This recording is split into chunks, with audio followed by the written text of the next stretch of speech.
Hello and welcome to Post-Burnout.com interviews. Post-Burnout.com is a culture website dedicated to venerating burnt-out artists the world over. My name is Aaron Kavanagh and I'm the website's founder and editor-in-chief. This is our website's podcast where we publish the full interviews from our site's articles and sometimes release exclusive episodes. In this edition of Post-Burnout.com interviews, the Irish alt-pop artist Mr Billy Fitzgerald returns to the podcast for the third time to discuss his new EP, Little Gestures. Around Valentine's Day last year, Mr Billy Fitzgerald released his debut album, A Grand Remixed Gesture. And for what it's worth, I actually listed that album as my choice for Best Irish Album of 2025 in my retrospective of the year for the Goo magazine. Almost a year to the day, he released Little Gestures, which is a 4-track EP that remixes some of the songs off that album. We also discuss the work he's currently doing for his upcoming second album, how this new album will differ from its predecessor in terms of lyrics, production, atmosphere, and intent, what working as an artist suffering from the effects of long COVID was like, the communal aspect of music, the radical freedom permitted by pop, and much more. That was a very loud recording in progress. Yeah, I actually didn't know you could hear on your end. Yeah. Well, I think it's only fair. It's full disclosure, right? Yeah. Hey, Ben Yeah. Billy, it's nice to see you again. We briefly talked on Tuesday, I guess, but yeah, not a full catch up. So how have you been? I've been all right. Sorry, I've just realized I dropped my laptop just before this call, and the power connector is very, very destroyed. Oh Um, shit. sorry, are we recording as in No, I can like wait if with, you need to get something yeah, else. Yeah. I'll get another one upstairs. Yeah, just give me a second. I'll leave you. Absolutely, no worries. My dog will probably entertain you there for a second. So just give Perfect. me. I'll pause the recording. 2 hours later. Okay. Oh, good. Can you hear me again? Yes. Yeah, I can hear you fine. Yeah. Let's hope I dropped my laptop That and was it that was was like, some damage. yeah, and it was kind of like, yeah, great. There's no damage. This is fantastic. Right. Okay, there is damage. Aaron, sorry, I have a hard stop at 11 if we go That's that perfect. long. That's So perfect. Yeah. just so you No know. worries. Yeah. I won't take up that much time. Hopefully, you can just well, I'll get straight to it. Then I'll make sure. Am I kind of is my screen kind of choppy for you? It's a little choppy, yeah. I don't know why that's happened. I can hear everything fine. This was happening to me yesterday. I was in an interview. I'll just knock it off for a bit and then I'll put it back on. I'll just knock off my camera for a bit. Yeah. So the first thing I was going to ask is, I was kind of interested in, I guess everything that's kind of followed since the Grand Romantic Gesture came out last year, and you've had the Grand Remixed Gesture, which came out I think in the summer last year, was it? Yeah, around May. Yeah. Um, yeah, that was the remix EP. That was a lot of fun to do and much less work for me. And you also had Little Gestures, which just came out last month, Yeah. the EP, which was the 4-track EP. I was wondering because you mentioned this at the gig on Tuesday that you've been suffering from the effects of long COVID. How has that kind Mm. of affected your process?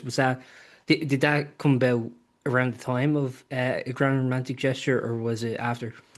It was so I got COVID for the second time in the summer last year. It was one of these ones where I was over in London for a few days, having a great time, and was getting on the plane. I was like, I should put my mask on because I've been quite diligent about things like that. Sure. And like this is, we're so many years into this sort of stuff, but I just decided, no, I'm fine. I should be stop being so paranoid, and immediately got COVID on the plane.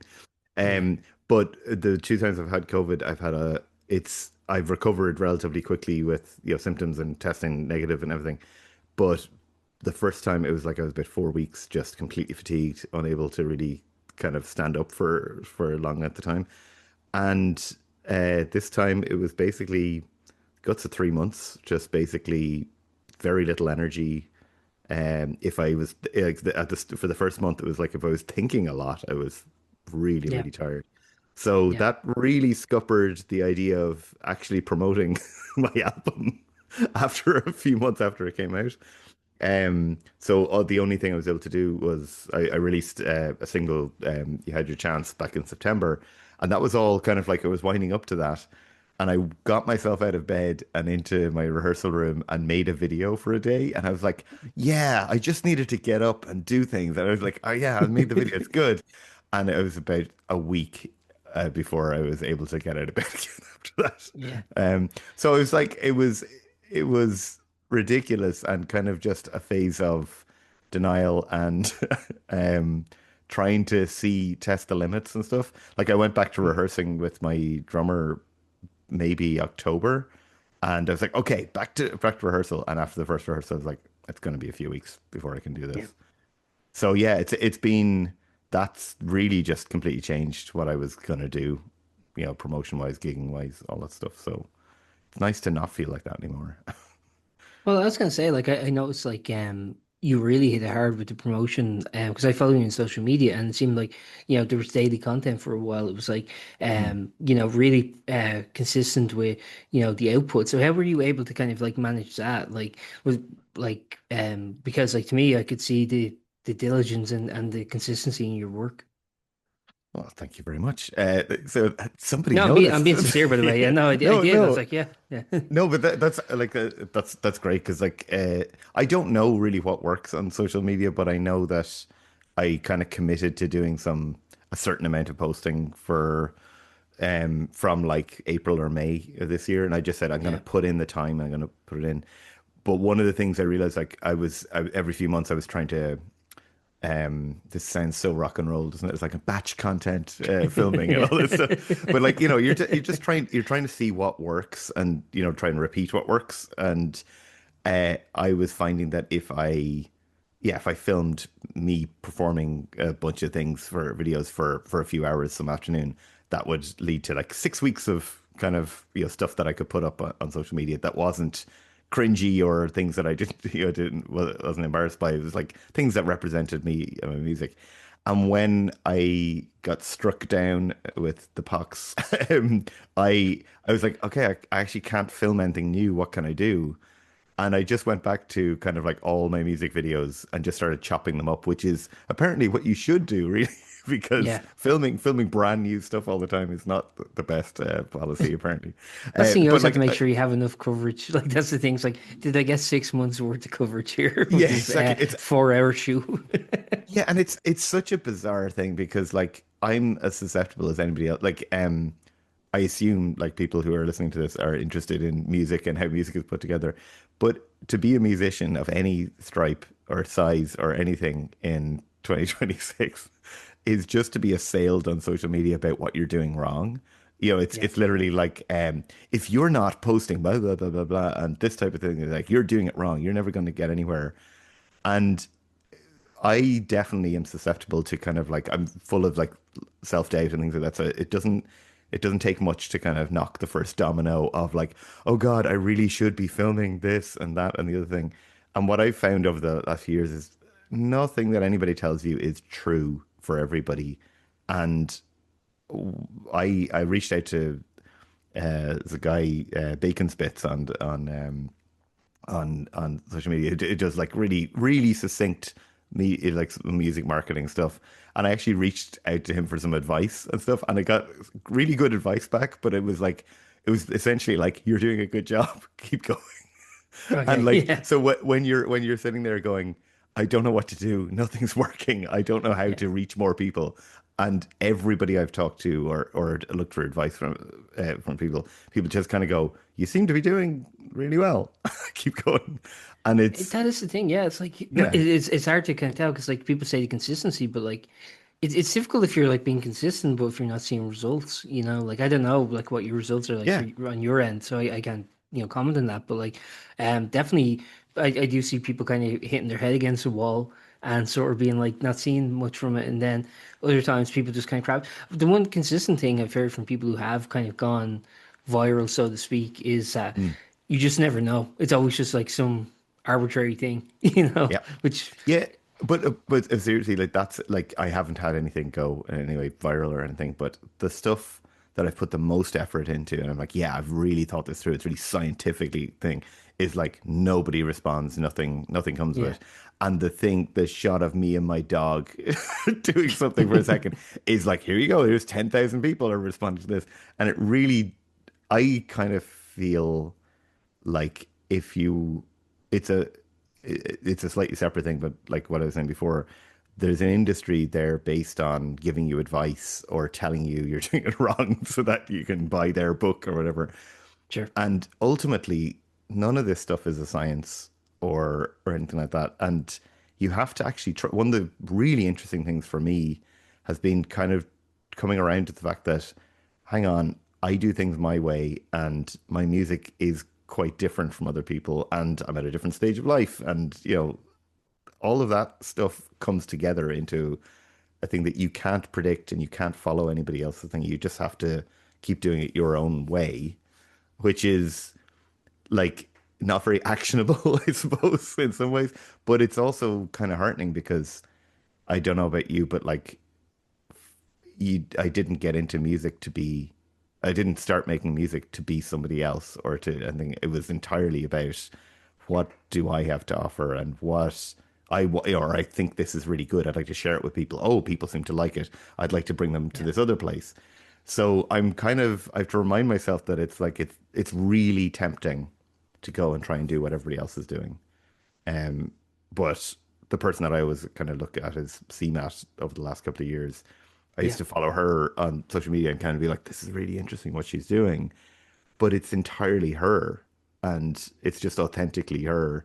And the people that like what she's doing and kind of and resonate with her are they're getting a full dose of who she is and what she's doing, and she's just taking it up every level now. Yeah. And it's like, and that's the again, that's like I'm nowhere in the same league as her or anything, but it's like, yes, that's the thing, is just be yourself, and you will find the people, I think.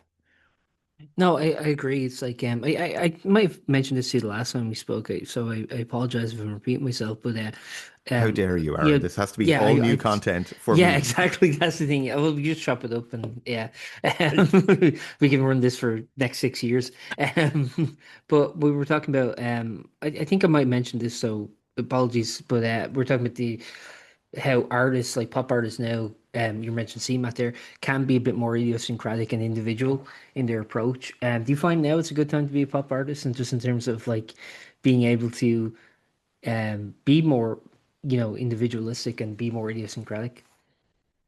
I think there's the weird double-edged thing of it because I said, like, when I was growing up, things looked a little bit different and things were a bit, more monolithic, I guess, in how things came across. Like there seemed to be one way to do anything, like one way to get Yeah, noticed. Like there was radio and there was two magazines, and yeah, it's basically like get on that radio, get on Dave Fanning and get in Hot Press, and that's yeah. it. You're a pop star, right?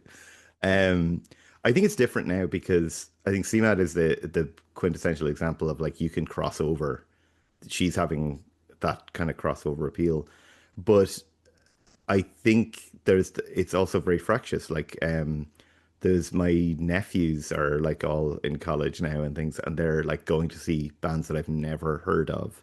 And I find that really, really strange that for the last 10 years, and it's definitely, it can be your age, it can be what you're into, it can be what you're paying attention to, but everybody's in their own little channel that you can be totally into some type of music or 100 bands that no one else has almost no one else has heard of. So there's the 5,000 people in the world that are interested in that thing, but nobody else has even heard of anybody in that. And I think that's quite bizarre because I'm kind of still wired into the thing of like, I think there's an audience out there for me, and it doesn't feel like it's a niche audience necessarily. It Mhm. feels like what I'm doing is accessible, Yeah. and uh, I absolutely agree that's with the that, by the hardest way. I place. do think I Yeah. do think like your music is very accessible to the point where when I was at the gig on Tuesday, like I was so familiar with your songs, like having like listened to your album like a year ago now at this point, and I've Mm. listened to it, obviously, like I sporadically go On a back, and this daily is on kind a of daily basis. Yeah, yeah, well, no, yeah. this is kind of rare for me, like because a lot of times, Mm, like a lot of the music I'm listening to is like stuff for like interviews and things like that. mm. And when I Oh do yeah. have time to myself, like I'm kind of just like listening to stuff I'm already familiar with. Like I do lack a lot of like new music just based on my own kind of like listening habits.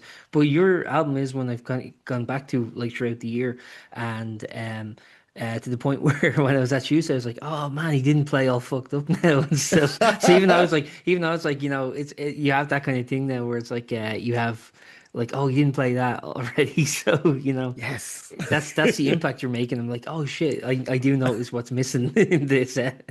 That's very funny because yeah, because I noticed that like this time out, I we were putting more new stuff into the set, and the set was Yeah, becoming bigger, and it was nice to be able to drop a few things from there. And I yeah. brought in a song from my old band as well just to play it. And That at the was last, great. That was a great yeah, moment. Yeah, yeah, with and the at the back and forth. yeah, and at the last minute, I kind of decided to play a song, like a new song that I hadn't played for anybody yet and stuff. And Yeah, it's I noticed that when I was in my old band, the Dead Flags, we only had one album and we had a little EP kind of, or we had an EP beforehand and an EP afterwards, and then we broke up. But we never had the set always seemed to be like 12 songs and never got any bigger. And if you dropped, like there was a few extra that we managed to put in, but it never really got to the point where you were able to drop good songs just to leave them, just to let them breathe. And it's I really want to get to that point because at this time we dropped two, like there's four songs in the EP, we only played two of them, and we dropped the other two, and it's like, right, that's nice to be able to do that. These are really strong songs, but we wanted to do something else. So I quite like that. And like the idea that there would be we played a song Go It Alone off the album. That's the first time I think I've played that live in years and years and years. And I really wanted to play it because I just went, that song hasn't actually got an airing since I yeah. recorded it. So it'd be nice to give an airing. So it's nice to have, like, I think that's the thing, that when you've put something out and you're working on new stuff, it's nice to be able to kind of mix and match and see what works together. So yeah, it's I'm I'll you let me know what you need to hear at the next one, and I'll Do you take requests? well, there's a funny thing actually with my old band has a song called "Let's Start a Fire Tonight," and it was one of our biggest songs that we had. And there are, for some reason, and it is a at times filthy song, and I've played it a few times in my new iteration. But there are For kids. some reason, I tell you, gotta say, for some reason, I played it in my workplace. So it's like, Yeah, it's yeah. just gonna hate your. Yeah, exactly. Yeah, yeah. No, but there are kids that like that song, and because it's a very catchy song, and they're just not listening to the lyrics.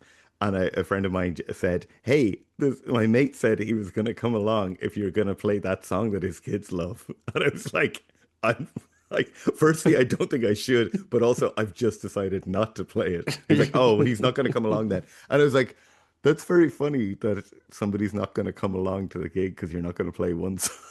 Yeah. Or imagine going to a gig to see one song. Like, like it's I a do think people do that. Yeah, it's like I've always yeah. thought about that. Like, remember when Psy was big? I was like, where do you put Gangnam Style in that set list? Oh my That's the God. ones I Yeah, never want to it's hear. got to be first or it's got to be last. And it's like, Well, and like one I of am them's not really joking. I've ballsy. Yeah. I'd once looked this up. I looked up setlist.fm. I put in Psy, and he at least back in like 2013 or 14, whenever I looked it up, he did play it first and last. So he just played it That's twice. perfect. Oh, first and last. That's even Yeah, better. Yeah, yeah, he bookend played it. it Yeah. like twice in things. Like, I don't know. I'm I, trying to think if I ever seen. Yeah, I've seen that. I guess like with smaller acts where they don't have many songs, yeah. and then people Well, demand an you've got encore. Yeah. yeah, you've got your single and you have to figure out Yeah. where you put the thing. But like I remember, like I remember going to see Radiohead. I saw Radiohead for many years, and it's like I've gone to see them a lot of times. And I remember one time they played Creep. They've been playing Creep for the last like Yeah. 10 or 15 years, but for years before that, they would never play it. And they Hmm. started playing it, and there was no reaction from the audience. And then there was this slow dawning, like, and the whole audience just, and it was so funny that which is one of the biggest songs, like of possibly of all time, kind of, Yeah. like but definitely their biggest like song. Yeah. Yeah. And it was like this slow dawning reaction on a nerdy audience that like knew all the B-sides and stuff. It's like, oh my God, they're actually playing it. I think that's very funny though. Like you can, if you've got, what the big songs are, and you know what Yeah. it's, yeah, Well, I think like even like towards the end of their career, like Nirvana stopped playing like "Smells Like Teen Spirit." That's the only one I can yeah, think of where it's like intentionally going like no, like it's a weird thing too because like I think it was like Mick Jagger like 40 years ago at this point was like, yeah, I don't want to be playing. No, actually would have been the mid 70s, so like almost 50 years ago. He was like, "Yeah, I don't want to be Yeah. playing Satisfaction for like the rest of my life." And now look at him. But, well, but there's another thing. I went to see Feist many years ago after on the tour after she whatever the name. Oh, I can't remember the name of the anthem that 1 2 3 4 5 is on. But I remember going to see her, and I was more into. I thought Feist's voice was just great, and I just wanted to see her. But I loved that song, and when she played that song, it was like you could hear, and there's no slight on her at all, but it's like you could hear that they'd been playing this song and were sick of it. And Yeah, it was just kind of like, it just didn't have that burst of energy of like, we still love playing this song. It was like, there's a duty, you here want we to hear go. it. Yeah, And hear, yeah. And not to be too highfalutin, but to bring it back to the thing, it's like that's why I like to drop certain songs out of a set as well. It's like I don't want to get bored of playing a song. That's why it's nice to. It was why I played the song by my old band anymore was because I hadn't played that in so long that it felt new enough to me. It felt nice, and that I think people pick up on that whether they realize it or not. They pick up on your yeah, energy and the thing, and you have to give them. If you can't, I'd rather bring a good version of something to something that'll mean that they'll like it rather than just play it by rote. absolutely. Yeah, you don't want to be row. Yeah, yeah. I want to talk at the gig you mentioned like recording a new record. Like I don't know how much you want to disclose about that, but you're talking about the difficulties of doing that in terms of like coming over long COVID. It's Mm. already kind of in the process as far as I'm aware. And there was a song actually you played, and you played it last time. I remember that once you played it, it was kind of I don't know the name of it offhand, but it's kind of the galloping track about Oh yeah. being on the dance floor. A friend of mine said the horsey song. The horsey song, yeah. It's currently called Nightstand, but yeah, it's got a galloping kind of thing behind it. Yeah. In my opinion, like I think that's probably of the songs so obviously I haven't heard the new record, but of the songs I am Mm. familiar with, I think that's probably your best poetic prose. Mm.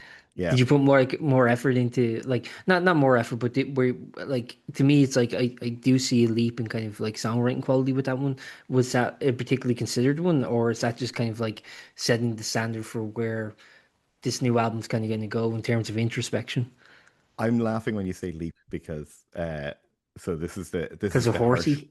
No, no, this is the harsh reality. That's good. The harsh reality is that's older than all the other songs. So I wrote Oh that shit, so long you've actually before. Yeah, yeah. regressed. So I've regressed exactly. I'm so Um, sorry. I didn't mean no, to be yeah. Oh offensive. no, but no, but this is one of the things is that I wrote that song many, many, many, many years ago, and there's another song, the song that I opened with you that I wrote years and years and years ago as well. And these were songs that I remember writing and going, is that a like I was in the band at the time, it's like, is this a Dead Flag song? And one of them I remember we tried with the band, it was like it just didn't really come together and it just didn't feel like us. Mhm. But I was like, I've got this brilliant song and it can't go anywhere. And even that song, I didn't really know how to play that live. So for people who obviously haven't heard it, it's kind of like it's quite a driving song that just gets bigger and bigger and bigger and more operatic. And I used to think playing it on my own wasn't exactly, it didn't do enough justice. And I figured out how to do it, but I think what's interesting is when I started gigging the album, kind of even before the album, and I started playing with my drummer, I was pulling out naturally.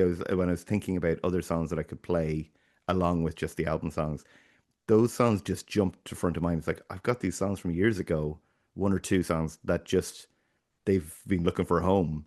And the funny thing about them is they are really wordy songs. There's loads of Yeah. dense kind of lyrics going on, and they're very, in my opinion anyway, they're kind of like they're clever turns of phrase, and there's loads of stuff going on in them. And what I realized was like that when I started kind of thinking about the second album, it's like that's the second album is this sort of stuff. So I don't mind them being old. I don't mind them being kind of a peak of songwriting for me. But it's like they're I inspirational wouldn't go for. that far. Yeah, oh, Well, damn. actually, it is, Yeah, but it yeah, is kind of swings and roundabouts because, like, to yeah, me, I know I do like pick up and I kind of, it's a subjective thing, but I am kind of drawn yeah. to, as you mentioned, the kind of turns of phrases, the kind of, I see the like the intellect being displayed there, but at the same Mhm. time, I think like from the songs on Grand Romantic Gesture, I mean, they are the hooky choruses are what gets stuck in your head more, and they are kind of what you Mm. remember more, and they're kind of what you sing along to more. Like it kind of depends on, I guess, what you're aiming for, because you can't really you can't have like the whole room singing along with you with these highfalutin Yeah, sound songs. yeah, yeah. When it's kind of rapid fire, blah, blah, blah, blah, blah, Exactly. You kind of can't stuff. have like that kind of moment. But these are the things. It's like I love Neil Hannon as a Yeah. songwriter, and it's like it's how arch you can get, but it's also Yeah. like you can tip over and stuff. But like I was saying though, like I there's those two songs, and I pulled them out and went, I think that's the direction I want to take things on the second album, and it made me kind of go, oh crap, that means I have to get my lyrical game has to be a bit higher here. I have to, if I'm going to shoot for that, they can't stick out, you know, and making Grand Remixed Gesture, I probably says before, but it's like a lot of that was very consciously trying to do something I hadn't done before and lean into musical styles I hadn't really like done before either. So like it's interesting on this. It like I'm letting as we work on the second album, I'm letting myself drift into a different direction where Mhm. I think rather than the sounds or the genre or the style, it's very much about I want to challenge myself to have the best songwriting I can do on this, and that feels like a really so on the other one on the first album it's kind of like I want to shoot for this kind of style. I want to express myself in this kind of way, and this is like okay, there's a different expression, a different kind of thing I'm shooting for, and it's really I don't know, it's fun because I sorry not to go on too long on this, but like No, no, no, the not at big all. the big one for me is that those songs sitting there in the background, never having a place to go, it feels absolutely fantastic to kind of go now. They were waiting. They were just waiting for now. And I was that song that we were describing, Nightstand. Um, we were myself and my drummer were talking about that. Like we're going to record that hopefully in the next couple of weeks, and we were. I used to play that on my own, and then he started playing on the second verse, and then I kind of went, "Could you start at the start? Like maybe like would it work on the second verse?" And we were very conscious that it needed to build, so you need to start as minimally as possible. And as soon we played it once with him playing from the start, and we both looked at each other and went, "Yeah, this is what it needs. Is like the whole thing is intense, but you need to lock in and build the intensity together. It's not add drums now." Whereas I think in the past I would have been more like, I'll add an organ on the second on the second verse, and that'll lift it. This kind of Yeah. thing. Well, we talked about when we were talking about a grand romantic gesture like last year, or maybe the year before. I actually can't remember. That would have been a guess about last year because we've talked. I guess this is the Hmm, third time we spoke, so I think so. Yeah. I can't keep keep track. It was year 2024, 2025. But when we spoke about the recording of grand romantic gesture, you were talking about some of the like where you recorded in terms of like the production studio, and obviously you then later got mastered at Abbey Road Studios. So I was wondering for this one, I mean, what's the I guess record like where are you recording it and things like that? I so it's interesting. I was talking to somebody about this the other day. Like when I was making the EP, the new EP, I made that quicker than I've made any recordings I've ever done. And one of the really cool things that happened was because it was kind of more or less live, like a lot of it was live. There were bits and pieces that were overdubbed, but it was quite live. And because I wanted it to feel live, I was paring back a lot of the I described it to somebody as like the production tricks. It's kind of Mm. like you want your voice to sound cool, so you double track it or you triple track it, and you add in another harmony, and you put on a delay, and you do all this stuff, and it's like it sounds great, but what does your voice sound like when it's just completely stripped back? And I was listening to "Give Me Love" when I was proofing kind of the mix, just kind of going, how do I feel about this? And I was listening to it, and it was like the quietest, most simple vocal, as in the recording of it was quiet. And I was listening to it, going, "Ooh, oh, that feels a little kind of like for me, it feels like I'm doing something a bit new. I'm not hiding behind anything." So, and Hmm. I don't think Grand Romantic Gesture is hiding or anything, but it felt like, oh, what if I did very little? What if I added very little to this?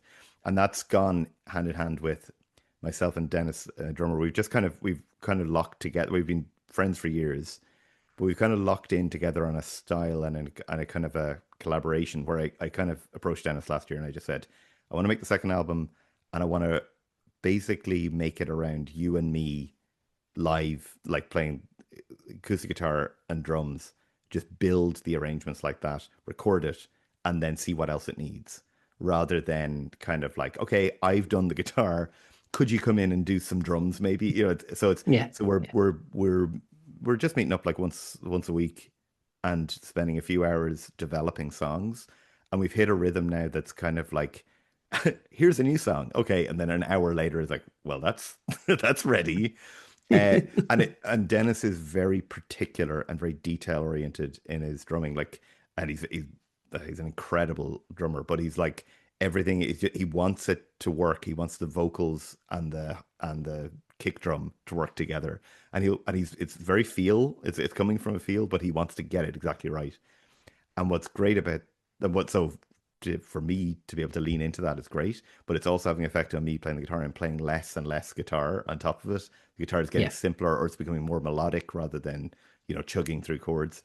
So recording wise, it's trying to take kind of at the moment anyway, trying to take advantage of that. So we're going down we're recording with a guy Darren Nolan in Gorey in Wexford. We're recording mostly just the drums there. I don't know if I said this before, but I'm very self-conscious in the studio when I'm playing. So if I'm singing in Yeah. front of people, it's not going to be a great take. Whereas if I'm alone, I'll be able to find the take and then present it to people. So I'll probably do a lot of my stuff on my own over the drums, but getting the drums down and getting those details together and committing to them, rather than it's a loop. And we'll take the loop out here and we'll put the loop back in there. So yeah, it feels quite different so far, and it feels more like what we presented on Tuesday in Whelan's is like that feels like us playing and kind of a bit more like the recordings are Sure. sounding as well. I guess I know you have to go soon enough, so I'll try and stick to the topic of your new EP, to which you're here to plug. So obviously this kind of follows on the heels of a grand romantic remix, sorry, grand remix gesture. Yeah, That's which the correct it one. almost works It's as a hard. title. It's a hard. Yeah, sorry, I knew I was gonna fuck it up. No, Um, I went back and forth on that, going like it kind of works. I just like punning on a the grand title. remix So gesture. No, yeah, it is yeah. good. And obviously, I mean, these are like variations and kind of like the same songs, and this is kind of, I Hmm. think, why I sort of could not really be a professional musician, because I think I don't say this flippantly. I'm being kind of sincere. Like, I think I have a bit of OCD about like how how a song could be presented, like how many variations could be presented, how many different Yeah, instrumentations can be added to a song, can be taken away.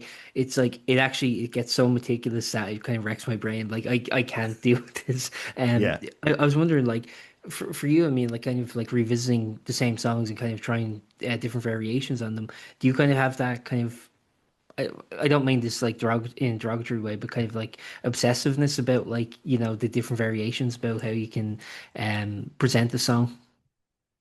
I'm extremely obsessive about like the way that I work is it's very by gut and feel, um, where I basically just work and work and work on the song, and the You the got to best work thing for is, it. Sorry. yeah, there you go. Hey, there you go.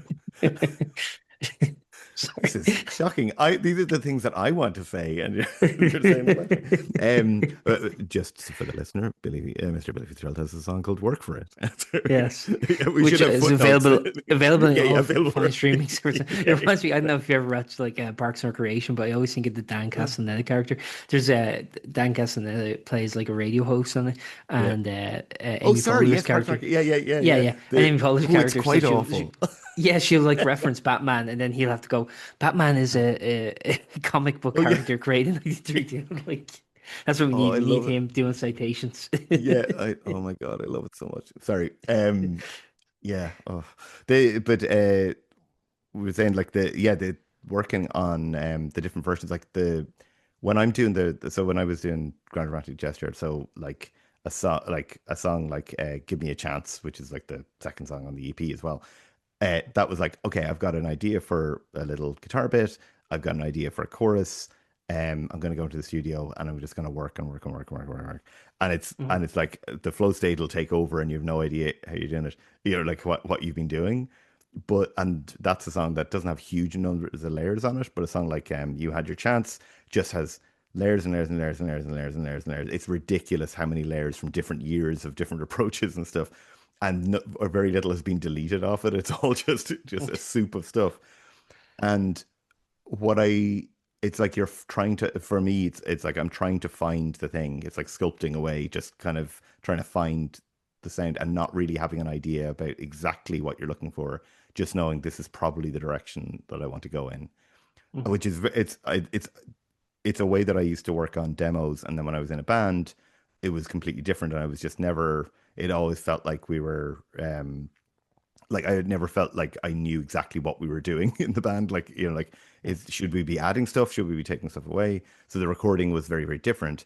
And when I did the solo album, Grand Remixed Gesture, it was like I'm gonna just let myself tunnel into these songs and just be really obsessive about them and see what happens. And that was great. But having done that was really freeing. And this is maybe where it's different, you know, say if you did make some music or you did lay out some recordings, it's very freeing to have done it because then the song exists how you want it to have existed, and you can do anything else you want with it from that point forward. So like there's a remix of that song "Give Me a Chance" by my drummer. He's got his Mother Tongues project, which is amazing, and he just did this remix where he re-recorded drums for it, and he did like synth on it and stuff. And it's like it just takes it in a completely different direction. And instead of that being like, you know, if you were in the middle of recording the album, you'd be like, well, I don't want to go that direction. I want to go this direction. But because it already exists, you can kind of go, God, that's great. It's going somewhere else. And then on the EP, it's like, well, how stripped back can I make this? What does it need to what's the minimum number of things it needs to be as good as as it can be? And I quite like that because mm, one of my or yeah, two of my favorite kind of artists would be like Eels and Tom Waits. And anytime Okay, that's an interesting combination. yeah. Well, and they've recorded together. Yeah, But exactly. Yeah, they have done. They just every time you see them live or every time they come out with an album, it's just you got to strap in and see where they're going. You're not going to get the same thing that you got the last time. And Eels in yeah, particular, it's it's maybe not as pronounced anymore, but it's like every single tour for years used to be you don't know what's going to come out on stage. You're going to go into wherever, to Vicar Street or Olympia or whatever, and yeah, you don't know if it's going to be a band, you don't know if it's going to be solo, you don't know if it's going to be an all piano gig or a string quartet gig, and they'd come out and they would play different versions of you know of songs that you know. And I kind of there's a friend of mine who just kind of goes, it's a great fuck you to yeah, to like expectations because it's like fuck you, this is what we're doing. So if you just want what you got before, it can't help you. You know, like you had to come to the last gig if you wanted the last gig.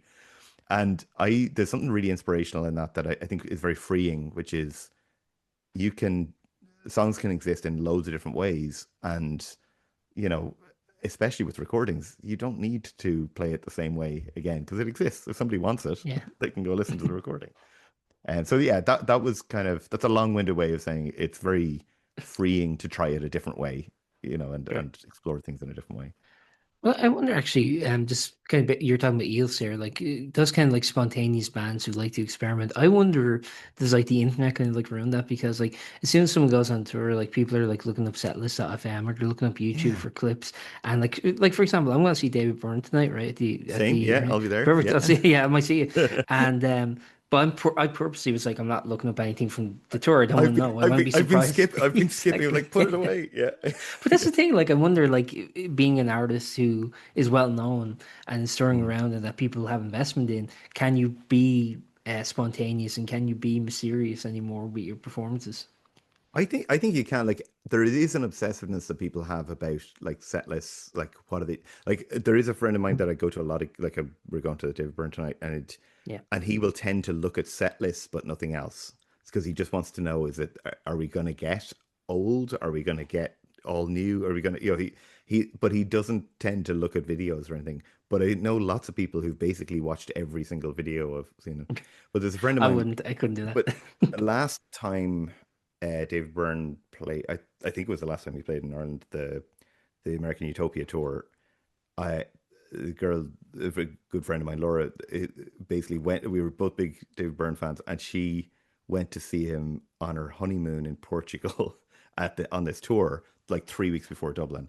And I was like, she came back and I was like, "How was it?" And she was like, "I'm not telling you.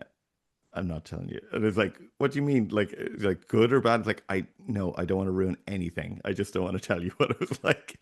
And I'm so glad she didn't tell me because I was sitting there in the Three Arena when he came out and it with a skull in his hand and started singing the first song. And it was a bit like, oh, I don't know if this is going to be great. And then it turned into the greatest gig I've ever seen. Yeah. It was just mind blowing, and like so much so that myself and my wife went to see him on Broadway do the same show. Oh yes, I And think you talked about this yeah the last time. yeah, Yeah. like it was a very special kind of emotional kind of like, wow, this is incredible. Yeah. But it's, I think that's the thing is that like you can actively avoid that stuff. You can avoid it. It's Yeah. but I think you said the mystery. Can you be mysterious? Can you hide stuff? I think that's harder because Mhm. people can film anything or whatever. But I've never understood people Well, I guess posting. like there are some performers now Yeah, who are kind of like doing the thing in the bag, the phone in the bag yeah. thing. Yeah. I understand that what I like about that is that the phones. I'm not a very tall person, so when I'm behind people at a gig, like if I can just about see, and if they take out Yeah. their phone to film half a song, you're watching it on their phone. You're like, and it's Yeah. like Yeah. it's not great.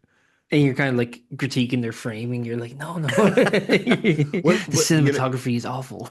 I hate that if you're halfway through a gig and you realize you haven't been really concentrating on the music or you haven't been lost in it, Yeah. you know.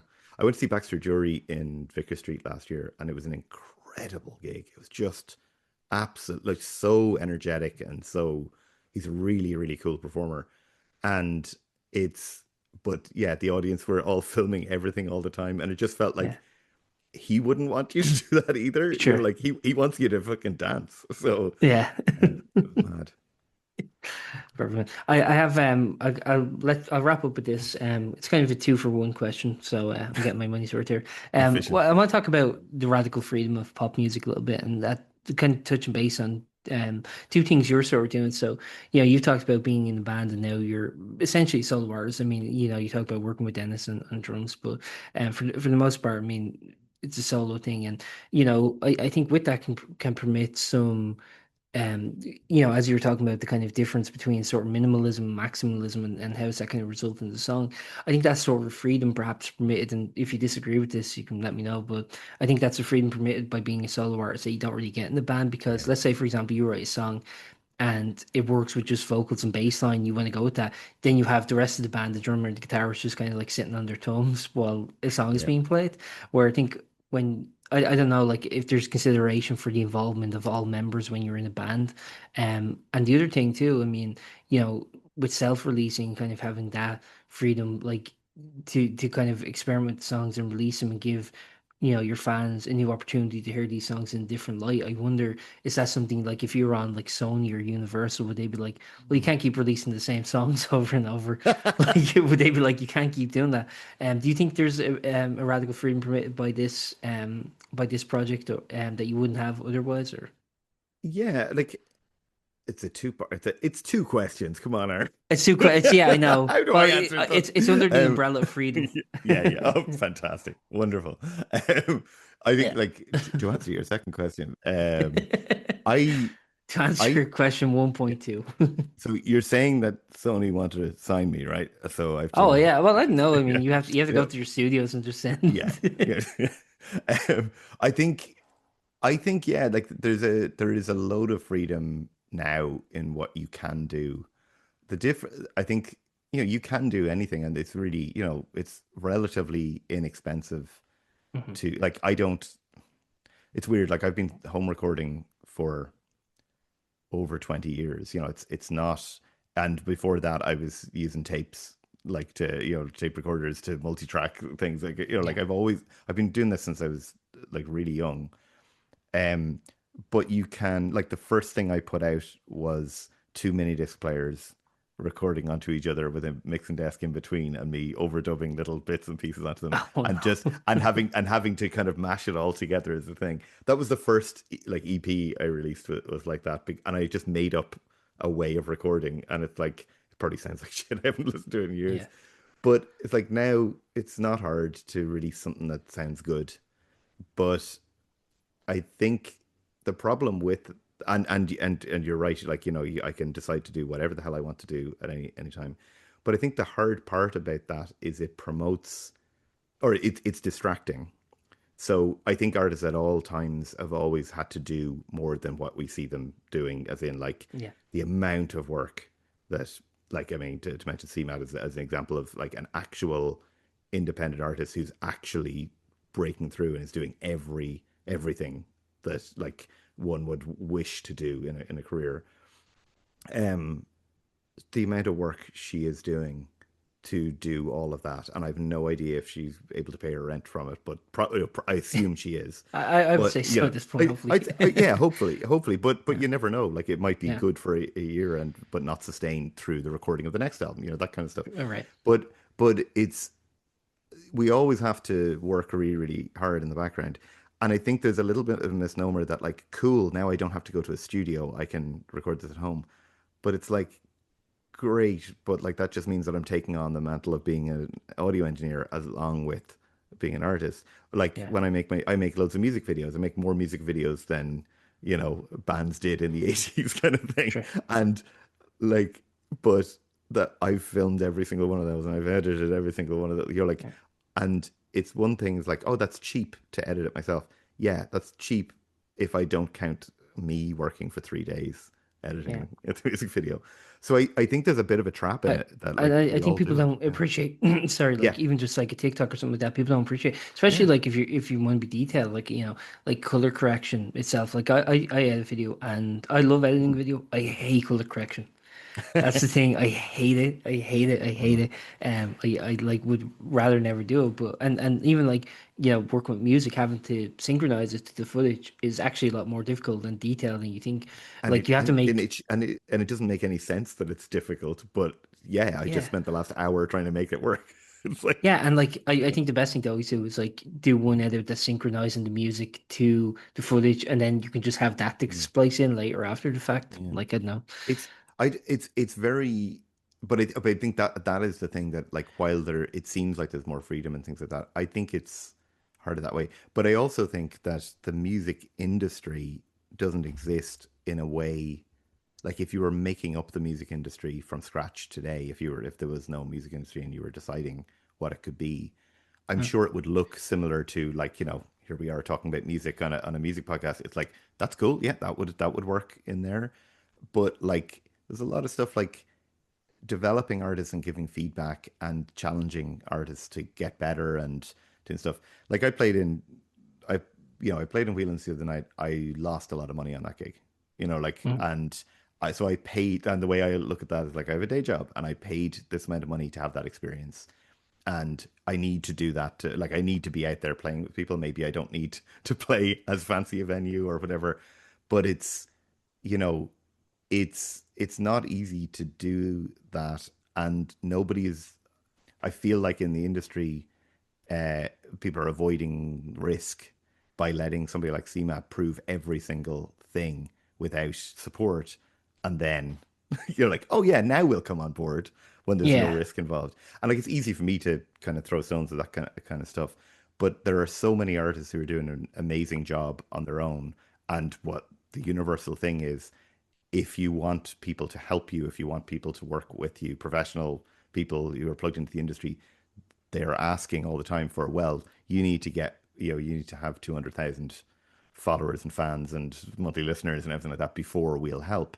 And then, I and I, know. and I I get was talking it. about that with different artists the other day Yeah. too. Yeah, yeah. But Yeah. see, to me, And because it's, like my purpose would always be if say for example you had the prestige of like I don't know a Rolling Stone or something like that. mm, Like the idea would be you kind of like highlight the artists that everyone wants to see, mm, whatever that may be, like your Chapel Roans or whatever, or Sabrina Carpenter's, whoever's popular at the moment. You kind of use them on the yeah. front cover to get people to read it, and then you also highlight the acts. That's but again, Yeah. I'm thinking altruistically. I think. But it's another thing, and again, this isn't. I understand how difficult this stuff is, but there's been a few reviews that I've had recently for this EP that I've been bowled over, and Aaron, I'd put you in this category of like it's thoughtful. It's in like you're asking me questions, you're listening to my music. Like it's Sure. this isn't just a like I'm gonna ask you four questions and we'll record it in 10 minutes and then we'll move on to the next person. You're like it's not, like, and there aren't that many people like that, but I got a few reviews for this EP where people really listened and and they were commenting on things and they were criticizing, it's not all positive or whatever, but you could tell at every level that this is a person who gave this they had a listen, they were critical about it, they went back to bits and they called it like they had a little thesis there about what was going on. And it made me realize like one of the things that's kind of missing is that kind of thoughtful, in-depth thing. And I don't know if there's an audience for it, but I sent messages to the people because they're like, I really appreciate how thoughtful, I like how much work you did there because I know that's work. Yeah. And I think I'm optimistic though. Like, I think that sort of stuff has value and people recognize the value of that. And that's, like the not the anti-gatekeeper idea. It's like, I still think there's a role for people whose tastes you like. Like if I think, if I generally like what you like, Aaron, I'm gonna Yeah, read what sure. your reviews, like that, and Yeah. see what I'm gonna check it out. I agree with Mark Kermode a lot of the time, so like I'm interested in hearing what he has to say about a movie, Yeah, me too. Yeah. that sort of stuff. And yet, that's that kind of long form, more in I met depth Mark Remote stuff. last month, Yeah. by the way. That was cool. Did you? Oh, If oh Gang yeah. of Three were playing, yeah, at Yes, Whelan's, and met him there. He was so like everyone was bombarding him at the end, so I was of like, course. please, just very quick, yeah, and it Yeah, felt yeah. bad. Oh, that's amazing. What was it? What was the other question we were talking about under the banner of The other freedom? thing, because I know you have to go soon, so I'll try and be Yeah. quick. Yeah, it was just about, you want to experiment with minimalism, maximalism to see how minimal a song can be, Oh, and with the, sound good when first yeah, thing. the difference But between having a band yeah, or having exactly, a yeah, yeah. I think this is really interesting because right now, like before we make much progress on album number two, yeah, album number one was me on my own. I did draft in uh, a drummer for four songs on the album, but there's lots of ones where I was sequencing drums or whatever. There were, there's three guest musicians on one song and none on most of the other songs on the yeah, album. And it was all me working on stuff. But one of the things I noticed was like I had a very my like when I play live like the other night, it's my wife Aoife and Dennis, and these are two people who are I'm extremely close to these people, and I have quite a big connection with them. And when I'm on stage with them, when I look over at them, I feel really supported, and I feel really like, wow, I have people in my corner. And that was the biggest thing that when the band ended and suddenly I was on my own, I love playing on my own, but I found it so lonely going out around the place and playing for, an hour or more on a stage because it is lonely. And when you're somebody who I can suffer from panic attacks and I've had that happen on stage, there's nothing to pull you out of it. There's nobody else doing it. If you can't push forward, you're the only thing. And it can be as nice as it can be to play on your own, the gang of being in a band, that feeling of like we're in this together, even if these are people I'm employing to play with me or whatever, sure. it really matters for your confidence. For me, it really matters for my confidence. And I found that was like the thing I realized I didn't think I would miss about being in a band. I was like, okay, great, now I can do my own thing. And it's like, yeah, the band broke up. I didn't break up the band, like it was. Uh, but like, as much as I knew I was going to miss playing with the guys, it was like, yeah, I can do my own thing. I can go in any direction I want to. I can do all this sort of stuff. But there is something about music that is, it can't exist. It doesn't exist in its truest, best form, I think, without other people. Yeah, Partly an audience, but also there's a moment, and you probably see it when I play, but like there's a moment at the end of a song where everybody finishes and you burst into laughter. And that's the thing I think about music is that like the amount of times that I smile or burst into laughter playing music because well, even when it's not funny sort of stuff, it's because it's so joyous to play it with people and the connection you have with people when you're playing is so special that even if it's great to be on your own, um, the the sense of community is really important. And to make the big highlighting point, the big finish for you, Aaron, is like to tie all this stuff in, like everything in the world is being promoted towards individualism and how be on your own, do everything alone, have as little time together with other people or as little time challenging you as everything else. And I am really susceptible to that. And my world has gotten an awful lot smaller because of that. But what you remember is that it's not about like, oh, everybody should be together all the time, but it's like community is way more important, I think, than getting your own way all the time. Sure. And I think that's like in a microcosm, that's what it's like to bring people into your music, like you're collaborating with a drummer on this album rather than just, here, play these, play on this song. That's really, really, there's more meaningful value out of that.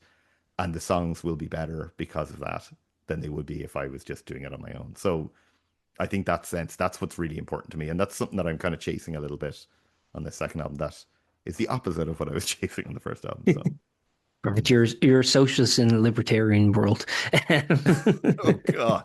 Oh, I am the former, and I really hope the world is not the latter. Perfect. Just one thing. 2026, you have any gigs coming up or? So I don't have anything to announce right now, but I am, as long as health is with me, I want to be out playing around the place. So I'm hoping, people come check me out at MrBillyFitzgerald.com will direct you to all the places I am. Perfect. I'm most active on YouTube and Instagram, but I think I want to play in front of people. And if people like anything about my recordings, I think you'll really like what I'm like in person. So it would be, keep an eye out. And I can attest to that. Thank you very much, Billy. thank you Enjoy very the rest of much, your Aaron. day. Thank you so much. Bye. Thank you for listening to that episode of Post-Burnout.com interviews. We're available wherever you get your podcasts, so we hope that you enjoyed and would consider subscribing, giving it a like on YouTube, or a rating anywhere else. We also have some exclusive episodes only available on Spotify, which features interviews with the likes of Kim Deal, Ron Mail of Sparks, Jacob Slater of Wonder Horse, Maria Kelly, Gavin Friday, and many more. So check those out if you're so inclined. Otherwise, thank you for listening and see you next time.